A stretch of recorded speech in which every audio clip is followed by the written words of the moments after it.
This New Jersey dance studio is where Yeva Gritsak finds refuge from a war raging half a world away. As the Ukrainian ballerina will tell you, keeping her focus on dancing is the only distraction from the fact that her family remains back in her home of Dnipro, Ukraine. Just over a year into the war, and that region continues to come under Russian artillery fire. Like so many Ukrainians waiting out the war in the U.S., Yeva says she feels tormented not knowing when she'll see her family again. But rather than give in, she gives hope by lacing up her pointe shoes and doing what she says her family would want her to do, just dance. When you're on the stage, when you're performing, are you thinking about the war? As soon as I'm in ballet, I'm trying to escape this world. So I'm going more into something unrealistic, I would say.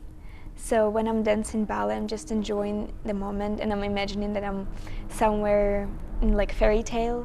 Yeva says she left Ukraine to pursue a ballet career the day before Russia invaded her country. She remembers getting a phone call from her mother a year ago asking her not to return home for her own safety. That was the moment when I realized that I don't know when I can see them. Yeva captured these images as she eventually journeyed back home just 2 months ago. I knew that it's not safe. I knew that there is always a risk. But for me, it was very important that I did this step and I saw with my eyes what's going on in my country. Her city, scarred by war, was hardly recognizable.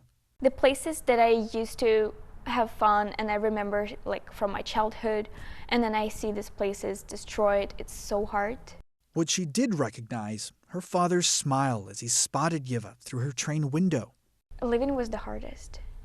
Living, it was like you never know when you can come back and you never know when you can see your family again. Yeva calls New York City home at the moment, where she was placed in a ballet academy by former Bolshoi ballerina Larisa Shavalyev.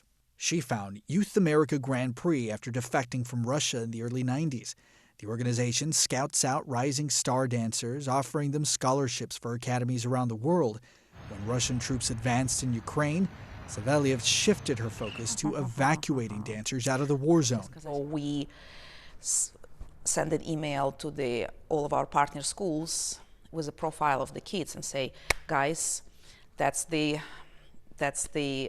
young dancers, and we have to get them out as soon as possible.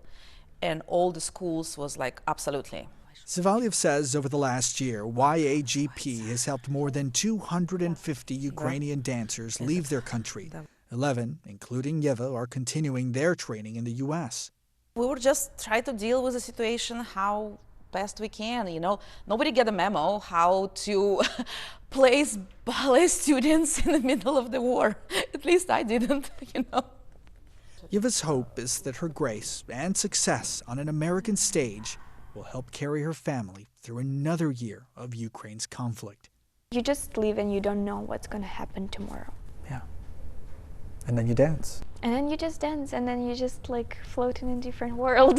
Yeah, even if for a little while. Exactly. Polo Sandoval, CNN, New York.